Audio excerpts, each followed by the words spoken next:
एक स्कूल से भरी बस को अचानक से ही दूसरे वर्ल्ड में टेलीपोर्ट कर लिया जाता है, जहां एक गॉडेस सभी बच्चों को बताती है कि अब तुम सभी एक सुपर हीरोज हो और तुम्हें यहाँ पर हमारे वर्ल्ड को बचाने के लिए बुलाया गया है। लेकिन इसी बीच में एक लड़का जो कि इन सबसे कमजोर है, उसे मरने के लिए छोड़ दिया जाता है और तब वो लड़का सोचता है कि वो इन सब से बदला लेकर रहेगा। कहानी की स्टार्टिंग में हमारे मेन कैरेक्टर को उसका स्टेप फादर पीट रहा होता है और उसकी माँ उसे बचा भी नहीं रही होती, लेकिन तभी वो सपने से उठ जाता है। हमारे मेन कैरेक्टर का नाम मेमोरू है और अभी वो अपनी बस के अंदर है जो कि एक ट्रिप पर जा रही होती है। बस के अंदर ओयामादा नाम का एक लड़का सोगु नाम की एक लड़की को परेशान कर रहा होता है। मेमोरू उस लड़की की मदद तो करना चाहता है, लेकिन वो जानता है कि वो उनसे पिट जाएगा और इससे कोई फायदा नहीं होगा, लेकिन ना चाहते हुए भी वो खड़ा होकर उसे मना करता है लड़की को परेशान करने के लिए। लेकिन यामादा मेमोरू को मारने की धमकी देता है, जो सुनकर वो डर जाता है। लेकिन तभी स्कूल का सबसे पॉपुलर बच्चा और क्लास में जो सबसे ज्यादा स्ट्रॉन्ग है, किरिहारा नाम का एक लड़का बोलता है कि मेमोरू सही बोल रहा है, लड़की को परेशान करना बंद करो और शांति से बैठ जाओ। जो सुनकर वो परेशान करने वाला लड़का डर जाता है और चुपचाप बैठ जाता है। तभी उनकी पूरी बस अचानक से ही एक दूसरे वर्ल्ड में टेलीपोर्ट हो जाती है। किसी को भी कुछ भी समझ में नहीं आ रहा होता है। तभी यहाँ एक बहुत खूबसूरत लेडी आती है जो कि खुद का नाम गॉडेस बताती है। साथ ही वो बताती है कि उसने ही इन लोगों को यहाँ पर समन करा है और ये सब अब उसके हीरो हैं जो कि उसके वर्ल्ड को बचाएंगे और तुम में से कोई भी अब अपने वर्ल्ड में वापस नहीं जा सकता है। मैंने तुम्हें यहाँ पर द ग्रेट एम्परर को मारने के लिए बुलाया है। उसे 2 साल पहले भी हराया गया था, लेकिन अब वो वापस से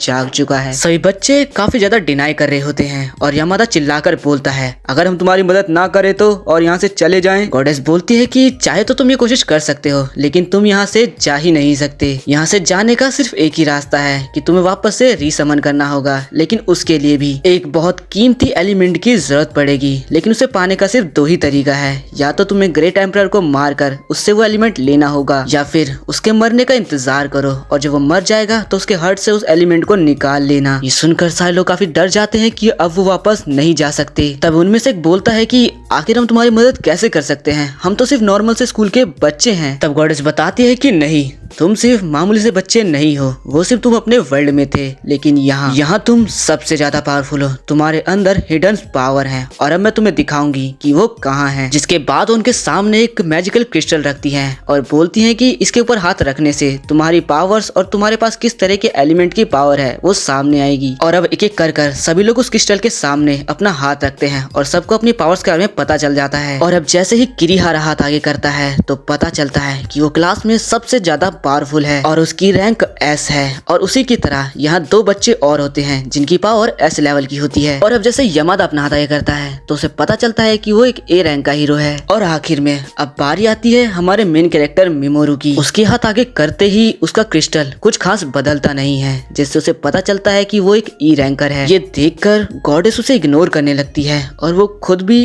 एक्सेप्ट कर लेता है कि वो सबसे ज्यादा कमजोर है। चाहे ये वर्ल्ड हो चाहे वो वर्ल्ड हो, वो सबसे ज्यादा कमजोर है और वो ये एक्सेप्ट कर चुका था। तभी उसके क्लास का एक दूसरा बच्चा जैसे ही अपना हाथ क्रिस्टल के आगे करता है तो क्रिस्टल में से ब्लैक कलर का ऑरा निकलने लगता है। गॉडेस बताती है कि वर्ल्ड में ये दूसरी बार हुआ है कि किसी का ब्लैक ऑरा आया हो, यानी कि तुम एक डार्क हीरो हो, डार्क एम्परर। और ये सुनकर वो बच्चा एक अजीब सी स्माइल देता है। अब अचानक से 2 गार्ड मेमोरी को पकड़कर एक सर्कल में ले आते हैं और गॉडेस बोलती है, तुम एक ई रैंकर हो, यानी कि सबसे वीक हो। हमें तुम्हारे जैसे हीरोज की कोई जरूरत नहीं है, इसीलिए हम तुम्हें इसी वक्त यहाँ पर डिस्पोज कर देंगे। तुम्हारी वजह से बाकी हीरोज को भी दिक्कत आएगी और वो आगे नहीं बढ़ पाएंगे। और इवेंचुअली ही गॉडेस के साथ साथ उसके क्लास के सारे बच्चे इस बात पर एग्री करते हुए बोलते हैं, वो सही बोल रही है, तुम्हें तो मर ही जाना चाहिए, कमजोर कहीं के, तुम्हारी इस वर्ल्ड में कोई जगह नहीं है, तुम मर ही जाओ। इन सब की बातें सुनकर मेमोरी सोचने लगता है और बोलता है, मैं सबसे झूठ बोलता आया हूँ, सबको सामने मैं दिखावा करता हूँ कि मैं अच्छा हूँ, लेकिन मैं ऐसा नहीं हूँ, ये दुनिया ऐसी ही है और अब मैं इन्हें अपना असली रंग दिखाऊंगा। ऐसा बोलकर वो गॉडेस पर अटैक कर देता है, लेकिन इसका कोई फायदा नहीं होता। गॉडेस अब मैजिकल सर्कल को एक्टिवेट करने लगती है और साथ ही उसे बोलती है कि यहाँ से तुम एक खंडर में जाओगे और वहाँ से कोई भी जिंदा वापस नहीं आ पाया है। अगर तुम वहाँ से वापस आ जाते हो तो तुम अपनी जिंदगी जी सकते हो। मेमोरी रोते रोते काफी गुस्से में बोलता है, ये दुनिया काफी ज्यादा बेरहम है, मैं तुम सबसे बदला लेकर रहूंगा। और तभी वो एक खंडर में टेलीपोर्ट हो जाता है। यहाँ गॉडेस ने उसे एक पाउच दिया था और वो उस पाउच से उस खंडर में उजाला करता है। वो कुछ सोच ही रहा होता है कि तभी उसके पीछे एक मॉन्स्टर उसे मारने आ जाता है। मेमोरी काफी डरने लगता है और सोचता है कि लगता है यही मेरा अंत है। पर तभी वो अपनी पैरालाइज स्किल का इस्तेमाल करता है और इवेंचुअली वो मॉन्स्टर पैरालाइज हो भी जाता है। मेमोरी सोचता है कि गॉडेस ने तो कहा था कि मेरी पावर्स किसी काम की नहीं है, तो क्या ये गलती से हो गया। तभी एक दूसरा मॉन्स्टर और उसे मारने आ जाता है, लेकिन वो उस पर भी अपनी पैरालाइज स्किल का इस्तेमाल कर उसे पैरालाइज कर देता है। और मेमोरी समझ जाता है कि ये गलती से नहीं हुआ।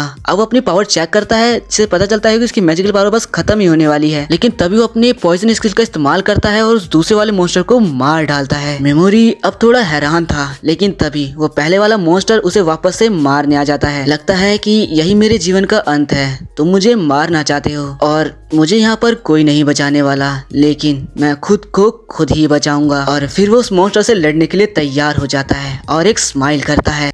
वो मॉन्स्टर उस पर अटैक करने लग जाता है, लेकिन मेमोरी उसके हर अटैक से बच रहा होता है। मेमोरी उस पर पहले से स्किल का इस्तेमाल करता है, लेकिन वो होता ही नहीं है, क्योंकि वो एक ही स्किल को एक ही पर्सन पर 2 बार इस्तेमाल नहीं कर सकता। जिसके बाद वो अपनी थर्ड स्किल स्लिप का इस्तेमाल कर उस मॉन्स्टर को सुला ही देता है और फिर उसके ऊपर अपना पॉइजन स्किल का इस्तेमाल कर उसे मरने की हालत मिला देता है। इतने मैजिक को इस्तेमाल करने की वजह से मेमोरी काफी ज्यादा थक चुका था। उसकी बॉडी उसका साथ नहीं दे रही थी और अब उसके सामने और भी ज्यादा मॉन्स्टर्स आने लगते हैं। उसे लगता है कि अब बस यही उसका अंत है। पर तभी वो मॉन्स्टर मर जाता है, जिस वजह से मेमोरी का लेवल अप हो जाता है, जिस वजह से उसका सारा स्टेमिना वापस आ जाता है। और अब वो एक एक कर सभी मॉन्स्टर्स को पैरालाइज करने लगता है, जिस वजह से उसकी पैरालाइज स्किल लेवल 2 की हो जाती है। जिसके बाद वो अपनी बाकी 2 स्किल्स का भी इस्तेमाल कर उन दोनों को भी लेवल 2 का कर लेता है। मेमोरी की पावर को देखकर बाकी सारे मॉन्स्टर डर कर वहाँ से भाग जाते हैं। अब मेमोरी एक स्केलेटन के ऊपर से उसके कपड़े ले लेता है, लेकिन अब उसे भूख लगने लगती है। वो मॉन्स्टर को खाने की सोचता है, लेकिन तब उसे पता चलता है कि ये सभी तो एक पॉइजन है, इन सब के अंदर एसिड है। तभी उसकी वही पाउच जो कि उसे गॉडेस ने दी थी वो चमकने लगती है और जब उसके अंदर देखता है तो उसके अंदर खाना होता है। मेमोरी काफी ज्यादा खुश हो जाता है और अब ऐसे ही कुछ दिन बीत जाते हैं। मेमोरी का लेवल काफी ज्यादा अप हो चुका था, काफी सारे मॉन्स्टर्स को मारता ही जा रहा था और गुफा में आगे बढ़ता जा रहा था। वो सोचता है कि ये कितना अजीब है, मैं अपने अंकल आंटी के साथ बड़ा हुआ हूँ, उन लोगों ने मुझे काइंडनेस के बारे में सिखाया, लेकिन अब मुझे मेरे अंदर कोई इंसानियत फील ही नहीं हो रही। गॉडेस ने कहा था कि द ग्रेट एम्परर इविल है, लेकिन असल में वो खुद भी एक इविल ही है और अब मैं भी उनकी तरह बन ही गया हूँ, मैं भी अब एक इविल ही हूँ। मेमोरी अब एक जगह पहुंचकर अपने मैजिक से गेट खोलता है, जहाँ अंदर उसे 2 लोगों की लाश मिलती है और साथ ही वहाँ पर कुछ कीमती क्रिस्टल भी होते हैं। मेमोरी ना चाहते हुए भी उन क्रिस्टल को ले लेता है और उन दोनों से बोलता है, मुझे माफ करना, लेकिन मुझे इसकी ज्यादा जरूरत है। और अब वो ऐसे ही आगे बढ़ता जाता है और एक गेट के पास वो एक डार्क हीरो से मिलता है जो कि मर चुका होता है। मेमोरी को उसके पास से एक लेटर मिलता है जिसमें लिखा होता है कि मैं एक डार्क हीरो हूँ और अब मैं गॉडेस के काम का नहीं रहा, तो उसने मुझे यहाँ मरने के लिए छोड़ दिया। मेमोरी समझ जाता है कि ये वही है जिसके बारे में गॉडेस बात कर रही थी। मेमोरी को उसके पास से काफी सारे एलिमेंट्स और काफी सारी काम की बुक्स मिलती हैं और एक ऐसा लेटर जिसे वो बिल्कुल भी पढ़ नहीं सकता। और साथ ही वहाँ पर एक लेटर और लिखा होता है, मेरे मरने के बाद जिसको भी सामान मिले वो इसे ले सकता है। और नीचे एक चीज और लिखी होती है, सोल रिपर से बच कर रहना। अब वो थोड़ा आगे जाता है, जहाँ वो एक अजीब से चेहरे को देखता है और समझ जाता है कि शायद यही सोल रिपर है। मेमोरी उसे भी पैरालाइज करने की कोशिश करता है, लेकिन उल्टा वो सोल रिपर ही उसे जख्मी कर देती है। मेमोरी अब अपनी चोट पर कपड़ा बांधता है और समझ जाता है कि इसे हराना आसान नहीं है, लेकिन सोल रिपर के सर पर ये जो चीज है उसी की वजह से मेमोरी यहाँ से निकल सकता है, इसीलिए उसे इसे हराना ही होगा। तभी वो सोल रिपर खुद आगे बढ़ने लगती है मेमोरी को ढूंढने के लिए और अपने मुंह से उल्टी कर उन मरे हुए इंसानों को क्रीचर बना देती है। मेमोरी उन सबको पैरालाइज करने लगता है क्योंकि उन्हें मार नहीं सकता। वो मन में ही सोचता है कि आखिर मैं इसे कैसे मारूं, ये तो मरे हुए इंसान है, मैं इतना भी बेरहम नहीं हो सकता। और ये देखकर उस सोल रिपर को काफी ज्यादा मजा आ रहा होता है और इसीलिए वो और उल्टिया कर और भी मरे लोगों को वहाँ समन कर लेती है। मेमोरी बोलता है, मैं इन लोगों को नहीं मार सकता। वो सोल रिपर ये देखकर काफी ज्यादा खुश होता है, लेकिन तभी वो मेमोरी के काफी पास आ जाता है और ऐसा होते ही मेमोरी उसे पैरालाइज कर देता है और बोलता है, तुम्हें क्या लगता है कि मैं इन लोगों को नहीं मारूंगा? मैं ये अच्छे से जानता हूँ, ये लोग पहले ही मर चुके हैं और अब ये लोग एक ज़ॉम्बी हैं। ये कोई इंसान नहीं जिन्हें मारने में मुझे हिचकना चाहिए। ऐसा बोलते ही वो उन सभी लोगों के अंदर पॉइजन भरकर उन्हें पैरालिसिस में ही मार डालता है और सेम ऐसा ही वो उस सोल रिपर के साथ करता है। उसके अंदर पॉइजन डालकर वो उसे भी मार डालता है। तभी यहाँ पर अचानक से एक लाइट चमकने लगती है और जितने भी लोग मरे होते हैं उन सभी की आत्मा यहाँ आकर मेमोरी का शुक्रिया अदा करने लगती है और साथ ही वो डार्क हीरो बोलता है तुम्हें उस गोडेस को मारना होगा मेमोरी। जिसके बाद वो सभी लोग यहाँ से गायब हो जाते हैं और तब मेमोरी बोलता है मैं तुम्हारे हुक्म को क्यों मानूं, लेकिन फिर भी मैं उस गोडेस को मारूंगा। जिसके बाद वो सोल रिपर के ऊपर लगी एक बॉल को निकाल कर गेट पे लगा देता है और गेट खुल जाता है। जिसके बाद वो यहाँ से बाहर चला जाता है।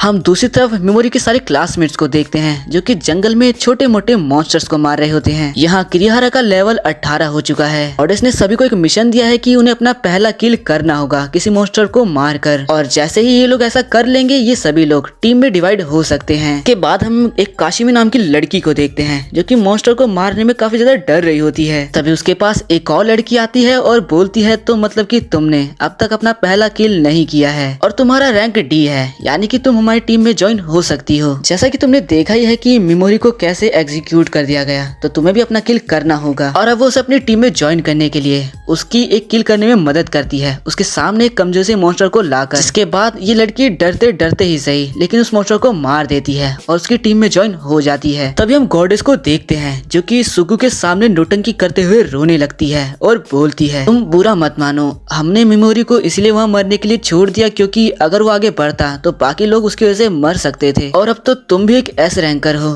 तो प्लीज हमारी मदद करो। सुगु बोलती है कि तो क्या तुम ये चाहती हो कि मैं कमजोरों को पीछे छोड़कर उनके ऊपर कदम रखकर आगे बढ़ जाऊं? गॉडेस बोलती है कि नहीं, लेकिन जो भी कमजोर हमारे रास्ते में आएगा हमें उसे मारना होगा। जिस पर सुगी बोलती है कि तो तुम मुझसे एक वादा करो, क्योंकि मैं एक ऐसे रैंक हूँ तो मैं तुम्हारी पूरी मदद करूंगी, लेकिन इसके बदले तुम किसी को भी नहीं मारोगी। गॉडेस ये सुनकर काफी ज्यादा खुश हो जाती है और उसकी हर बात को मान लेती है। इसके बाद हम एक डार्क फॉरेस्ट को देखते हैं जिसके ऊपर 4 लोग किसी को मारने के लिए उसका पीछा कर रहे हैं। और इसके बाद हम मेमोरी को देखते हैं जो कि अपना स्टेट देख रहा होता है। मेमोरी अब पहले से काफी ज्यादा पावरफुल हो चुका है और वो खुद से ही बोलता है, यानी कि मैं अपनी पैलेस स्किल की मदद से किसी के भी पार्ट को भी कंट्रोल कर सकता हूँ कि किसको कितना पैलेस करना है और किसको कब तक सुलाना है। अब तभी वो अपने पास काफी सारे स्लाइम्स को देखता है जहाँ बहुत सारे स्लाइम्स मिलकर एक छोटे से स्लाइम को मार रहे होते हैं। मेमोरी पहले तो काफी देर तक ये देखता है और फिर जाकर सभी को पैरालाइज कर देता है और सिर्फ उस छोटे स्लाइम को छोड़कर सभी के अंदर थोड़ा थोड़ा पॉइजन इंजेक्ट कर देता है। जिसके बाद वो सभी के ऊपर से पैरालाइसिस को हटा देता है और ये देखकर वो सभी लोग डर कर यहाँ से भाग जाते हैं। मेमोरी उस छोटे स्लाइम से बोलता है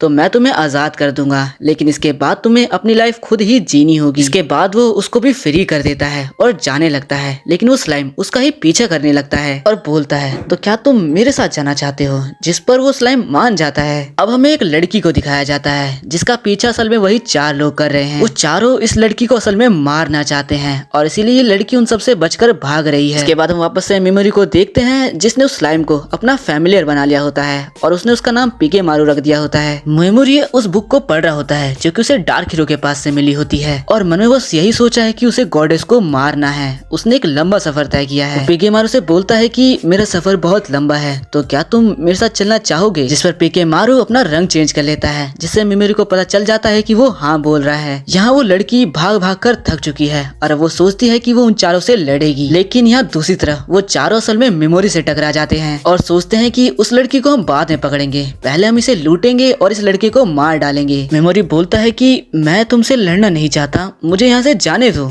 मुझे बस जाना है। लेकिन वो चारों उसे जाने नहीं देते और फिर आपस में बातें करने लगते हैं। हमारे पास ज्यादा टाइम नहीं है, हमें पैसे मिले हैं, हमें उस लड़की को पहले मारना है, इसका काम जल्दी खत्म करो। उनकी बातें सुनकर मेमोरी बचकर यहाँ से जाने ही लगता है कि एक आदमी उसका रास्ता रोक देता है और बोलता है तुम यहाँ से नहीं जा सकते बच्चे। और अब वो आगे बढ़कर उस पर अटैक करता, लेकिन उससे पहले ही मेमोरी उसे पैरालाइज कर देता है और बोलता है तो ये स्किल इंसानों पर भी काम करती है। अब वो तीनों ये देखकर थोड़ा हैरान हो जाते हैं, लेकिन फिर वो उस पर अटैक करने लगते हैं, लेकिन मेमोरी उन तीनों को भी पैरालाइज कर देता है और फिर वो अपनी स्किल की मदद से उन चारों के अंदर पॉइजन डालकर उन्हें वहीं पर मार डालता है। और यहाँ दूसरी तरफ उस लड़की को उन चारों की सुगंध आना बंद हो जाती है और वो बोलने लगती है वो चारों कहाँ गए, मुझे यहाँ से उन चारों की नहीं लेकिन किसी और की महक आ रही है। और तभी उसके सामने एक झाड़ी हिलती है। जैसे ही वो उस झाड़ी पर अटैक करती है वहाँ पर पीके मारू होता है और उसके पीछे से मेमोरी उसे पैरालाइज कर देता है। तो क्या तुम भी उन चारों के साथ हो जिन्होंने मुझे मारने की कोशिश करी, लेकिन पैरालाइज के कारण वो लड़की कुछ बोल ही नहीं पाती। जिसके बाद मेमोरी उसके मुंह के ऊपर से पैरालाइज सिल को हटाता है और उसके सामने खड़ा हो जाता है और उससे पूछता है कि आखिर तुम यहाँ पर अकेले क्या कर रही हो। जिस पर वो लड़की बताती है कि मैं उन चारों से बचकर भाग रही थी और साथ ही उनसे पूछती है कि क्या तुमने उन्हें मार डाला। इस पर मेमोरी बोलता है कि हाँ, मैंने उन्हें मार डाला। वो लड़की पूछती है क्या तुमने उन्हें अकेले मारा। मेमोरी बोलता है नहीं, मैंने उसे अपने एक साथी के साथ मारा, लेकिन उस साथी के बारे में मैं तुम्हें कुछ नहीं बताने वाला। और मैंने ये फैसला किया है कि मैं तुम्हें नहीं मारूंगा क्योंकि तुम्हारे अंदर से झूठ की कोई बू नहीं आती। इसके बाद मेमोरी उससे पूछता है कि क्या तुम मुझे ये बता सकती हो कि अभी हम लोग कहाँ पर हैं। जिस पर वो लड़की बताती है कि हम द किंगडम ऑफ आउजा के साउथ के जंगलों में हैं। इसके बाद मेमोरी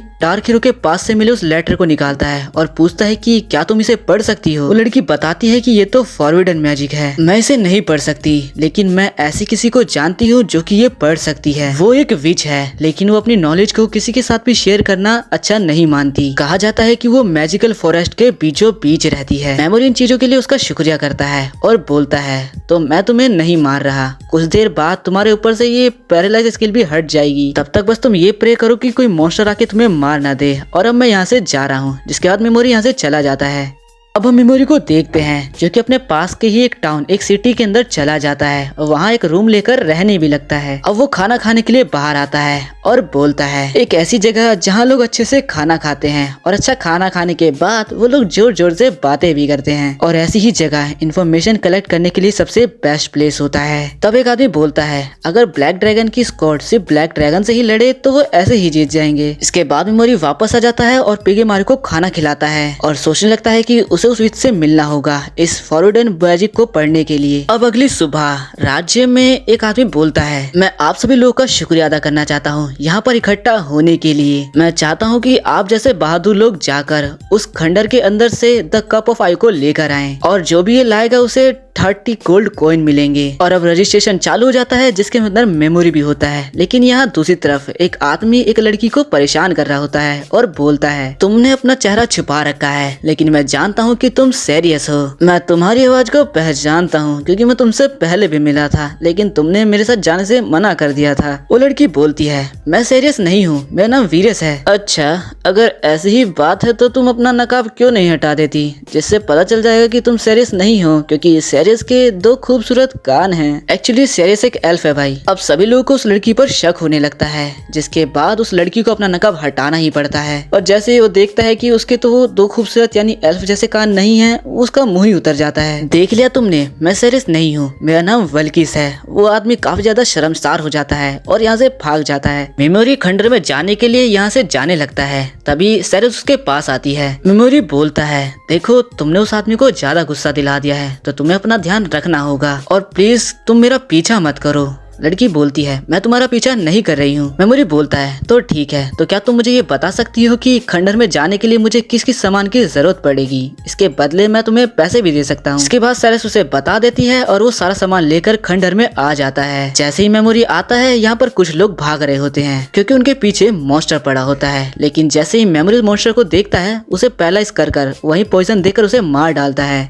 और अपना आगे बढ़ जाता है। और जैसे ही वो लोग आकर देखते हैं कि मॉन्स्टर मरा है, वो लोग काफी ज्यादा हैरान हो जाते हैं। मेमोरी को पता चलता है कि इस गुफा के मॉन्स्टर उस वाले मॉन्स्टर से ज्यादा स्ट्रांग नहीं है। थोड़ा आगे ही मेमोरी देखता है कि वो आदमी जो कि सीरियस को परेशान कर रहा था, अपने दो टीममेट्स के साथ सीरियस को मारने का प्लान करने लगता है और सीरियस के शरीर का फायदा उठाने की कोशिश करने लगता है, जो सुनकर मेमोरी को काफी ज्यादा गुस्सा आ जाता है। और इसीलिए मेमोरी उनसे बोलता है तुम्हें मरना नहीं है तो मेरे रास्ते से हट जाओ, लेकिन उल्टा वो मेमोरी को ही मारने की बात करने लगते हैं। ये सुनकर मेमोरी उन तीनों को ही पैरालाइज कर देता है और पॉइजन दे देता है। वो आदमी मेमोरी से बोलता है कि मैं तुम्हें नहीं छोड़ूंगा, लेकिन मेमोरी बोलता है तुम अब कुछ नहीं कर सकते, तुम्हारी कहानी यहीं पर खत्म होती है। और तभी एक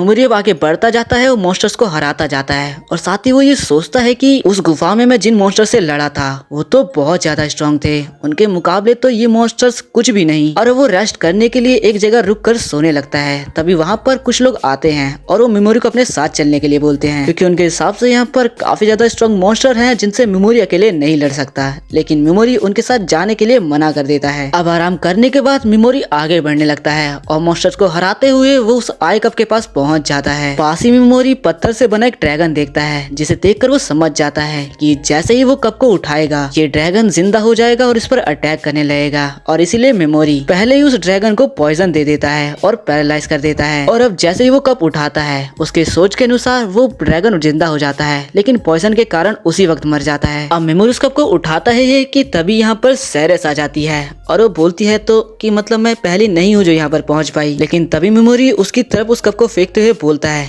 ये तुम्हारा हुआ, मुझे इसकी कोई जरूरत नहीं है। सेरेस काफी हैरान होती है और बोलती है कि तुम मुझे ये कैसे दे सकती हो, ये तो गोल्ड का है। मेमोरी बोलता है मुझे इसकी कोई जरूरत नहीं है क्योंकि मुझे इससे आगे जाना है। सेरेस के मुताबिक तो यहाँ पर रास्ता खत्म हो गया था, लेकिन मेमोरी उसे एक रास्ता दिखाता है और बोलता है कि मुझे यहाँ जाना है। अब सेरेस जिद करने लगती है कि वो भी उसके साथ जाएगी क्योंकि उसने उसे वो कप दिया है, जिसके कारण मेमोरी उसे मना नहीं कर पाता। सेरेस खंडर में उसकी शील्ड बनती है और आगे जाकर वो एक मॉन्स्टर को मार भी देती है। सेरेस की स्किल देखकर मेमोरी काफी ज्यादा हैरान था और उससे इम्प्रेस भी था। अब वो सेरेस से पूछता है कि आखिर गोल्ड आई डीमन क्या होता है, जिस पर सेरेस बताती है कि वो बहुत ज्यादा इविल और पावरफुल होते हैं। और फिर वो पूछता है कि आखिर नॉन गोल्डन आई डीमन क्या होते हैं, जिस पर सेरेस बताती है कि वो ज्यादा पावरफुल नहीं होते और न ही इतने खतरनाक होते हैं, साथ ही वो इंसानों से दोस्ती भी कर सकते हैं। अब सेरेस उसे बताती है कि जब द ग्रेट एम्परर मरा था तब उसने अपनी आई से एक खास तरह का एलिमेंट रिलीज किया था, जिस वजह से काफी सारे डीमन गोल्ड आई डीमन में बदल गए और काफी ज्यादा इविल बन गए। अब वो लोग काफी आगे चल जाते हैं और काफी ज्यादा थक जाते हैं, जिस वजह से मेमोरी सेरेस को यहाँ पर आराम करने के लिए बोलता है और फिर उसे अपनी स्लिप स्किल की मदद से सुला देता है। यहाँ दूसरी तरफ डार्क फॉरेस्ट पर जहाँ पर मेमोरी उन 4 लोगों को मारा था, वहाँ ब्लैक ड्रैगन की टीम पहुंच जाती है और उन 4 को मरा पाती है। उन लोगों को लगता है कि उन्हें सेरेस ने मारा होगा, जबकि उसे मेमोरी ने मारा था। और ब्लैक ड्रैगन का लीडर बोलता है तो सेरेस तुम काफी ज्यादा कमाल की हो, मुझे तुमसे लड़ना है। अब काफी देर सोने के बाद वो दोनों उठ जाते हैं और वो दोनों फैसला करते हैं कि आगे जाकर वो स्केलेटन किंग को मारेंगे। और थोड़ा आगे जाने पर उन्हें स्केलेटन किंग मिल भी जाता है। सेरेस के मुताबिक ये बाकी मॉन्स्टर से अलग है और काफी ज्यादा पावरफुल भी, जिस वजह से सेरेस बोलती है मैं यहाँ पर एक स्किल का इस्तेमाल करने वाली हूँ जिस वजह से मेरी पावर काफी बढ़ जाएगी, लेकिन तुम्हें ये एक सीक्रेट रखना होगा। साथ ही मैं तुम्हारा शुक्रिया करना चाहती हूँ, तुमने मेरी काफी मदद करी है, मुझे बचाया भी है, लेकिन शायद इससे लड़ते वक्त मैं तुम्हें बचा ना पाऊँ। अब स्केलेटन के ऊपर अटैक कर देता है और सेरेस पर अटैक करने ही वाली होती है कि मेमोरी अपनी स्किल की मदद से उस स्केलेटन किंग को पैरालाइज कर देता है और पॉइजन देकर वहीं पर मार डालता है। ये देखकर सेरेस काफी ज्यादा हैरान हो जाती है। अब मेमोरी उसके अंदर से वो खास एलिमेंट ले लेता है जिसकी जरूरत उसे पड़ती है और साथ ही उसके पास से उसे एक अंडा भी मिलता है जो कि मेमोरी अपने पास रख लेता है। यहाँ दूसरी तरफ उसके क्लासमेट नाइट किंग के जैसे ही छोटे मोटे मॉन्स्टर्स को मारकर अपना लेवल अप कर रहे होते हैं। किरीहारा की लड़ाई की वजह से उसके क्लासमेट खतरे में पड़ जाते हैं, जिस वजह से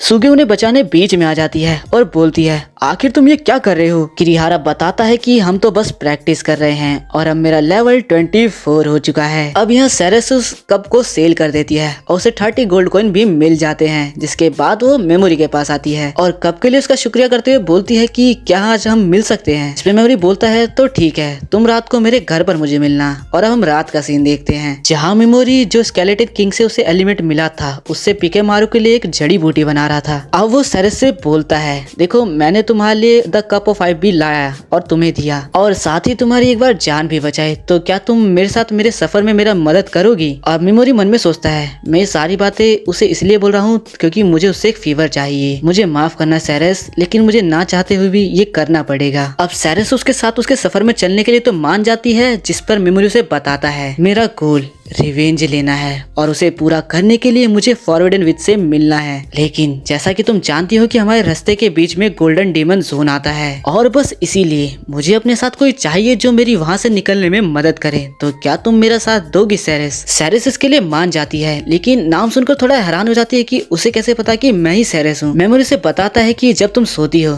तो तुम वापस से एल्फ बन जाती हो सेरेस। सेरेस उसे बताती है कि मैं अपने मैजिक की मदद से खुद को ह्यूमन में बदल लेती हूँ एल्फ से, लेकिन जबकि तुमने मेरी जान बचाई है तो मुझे इससे कोई फर्क नहीं पड़ता कि तुम मेरे बारे में सब कुछ जानते हो, और वैसे भी जो मेरे बारे में जानते थे तुमने उन्हें पहले ही मार दिया। इसके बाद मेमोरी उसे ब्लू ड्रैगन स्टोन देता है। ये देखकर सेरेस हैरान हो जाती है और बोलती है कि इसकी वैल्यू तो बहुत ज्यादा है, इसकी वैल्यू उस कप से भी ज्यादा है जो तुमने मुझे दिया था, तो क्या तुम मुझे ये ऐसे ही दे दोगे? हाँ, इसकी वजह से तुम मुझ पर ट्रस्ट कर पाओगी। और चलो अब मुझे फॉरवर्डन स्पेल के बारे में थोड़ा बताओ। सेरेस बताती है कि मुझे इसके बारे में ज्यादा तो नहीं पता, लेकिन मुझे इतना पता है कि गॉडेस ने इसे बैन करवाया है। ये सुनकर मेमोरी समझ जाता है कि गॉडेस को इससे खतरा है, इसीलिए उसने इस मैजिक को बैन करवा रखा है। अब अगले दिन सेरेस अपने रिवॉर्ड के लिए महल के अंदर चली जाती है, लेकिन वो देखती है कि यहाँ पर मैजिशियंस आ रखे हैं। इसके बाद हमें गॉडेस को दिखाया जाता है जो कि सुगे से बात कर रही होती है और बोलती है, आखिर तुमने उन स्केलेटन किंग को क्यों नहीं मारा? क्या तुम लेवल अप नहीं करना चाहती? सुगे बोलती है कि मैं वहाँ पर लोगों को बचा रही थी।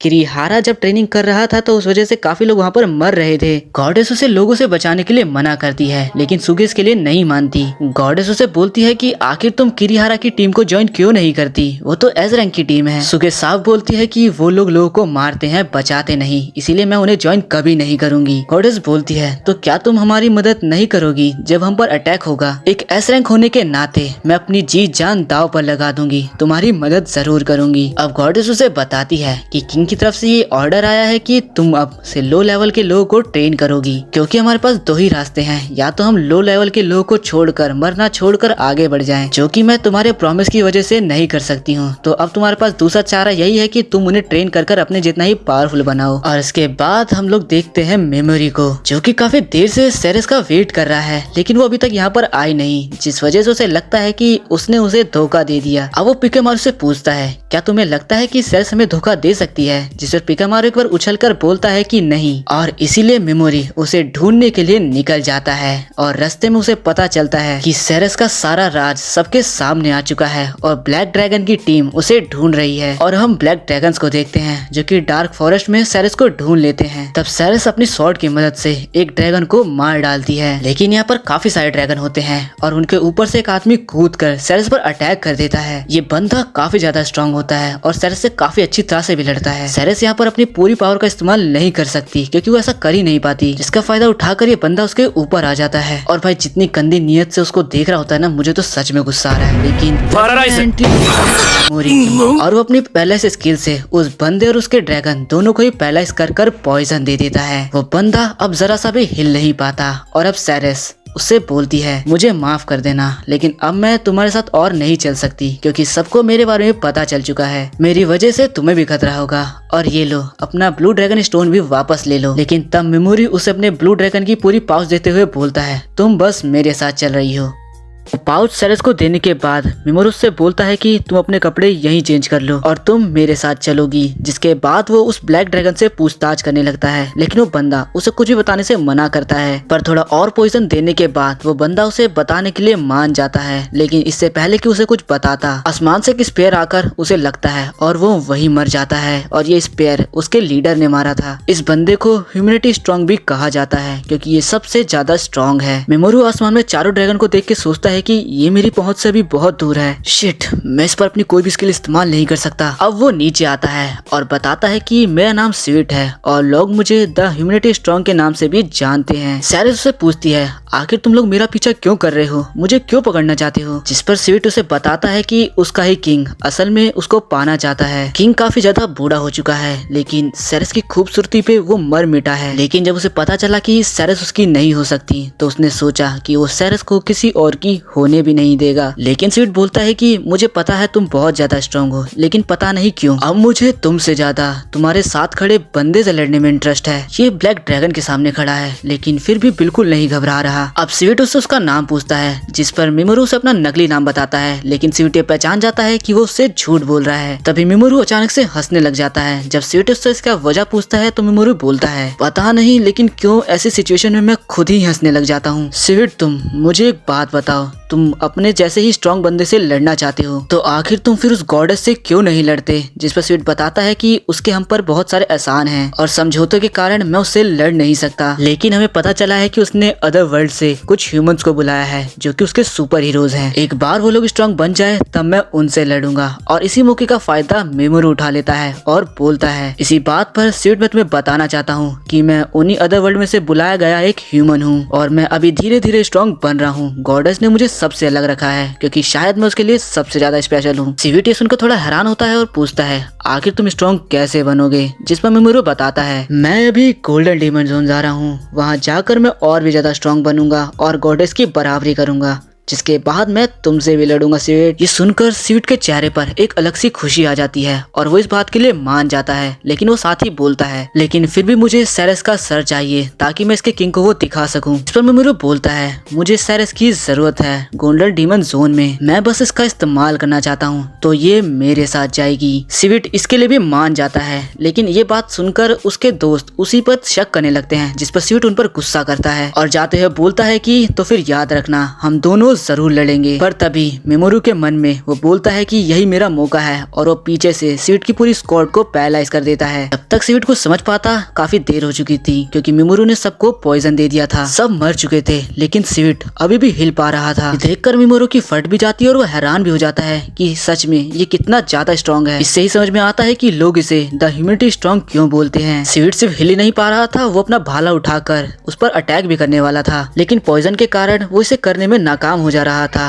पर तभी मेमोरू पिकामारू के साथ एक कॉम्बिनेशन बनाता है और एक नई स्किल एक्टिवेट करता है, जिसके बाद उसके शरीर के अंदर से काफी सारे टेंटिकल निकलने लगते हैं। आसमान में काफी सारे ड्रैगन उस पर अटैक करने के लिए आ जाते हैं, लेकिन मेमोरू अपने लंबे लंबे टेंटिकल की मदद से उनके पास जाकर उन सबको भी पॉइजन देकर मार डालता है, जिस वजह से उसे 3 नई स्किल्स मिलती हैं और वो तीनों नई स्किल्स वो स्वीट के ऊपर इस्तेमाल करता है, जिससे स्वीट मर जाता है। अब हम मेमोरू सेरेस को देखते हैं, जहाँ सेरेस अपने कपड़े बदल लेती है और साथ ही मेमोरू का शुक्रिया करती है उसकी जान बचाने के लिए और उसका साथ देने के लिए। मेमोरू कहता है कि मुझे इससे ज्यादा इसकी फिक्र है कि तुम मेरे साथ हो। यहाँ दूसरी तरफ उसके क्लासमेट्स के पास एक नई लड़की आती है जिसका नाम न्यानतन रहता है और वो बोलती है कि गॉडेस अभी बिजी है, इसलिए अब से मैं तुम्हें ट्रेन करूंगी। और हम मेमोरू और सेरेस को देखते हैं जो कि अपने सफर पर निकल चुके हैं। सेरेस का शुक्रिया करती है उसको अपने साथ लेने के लिए।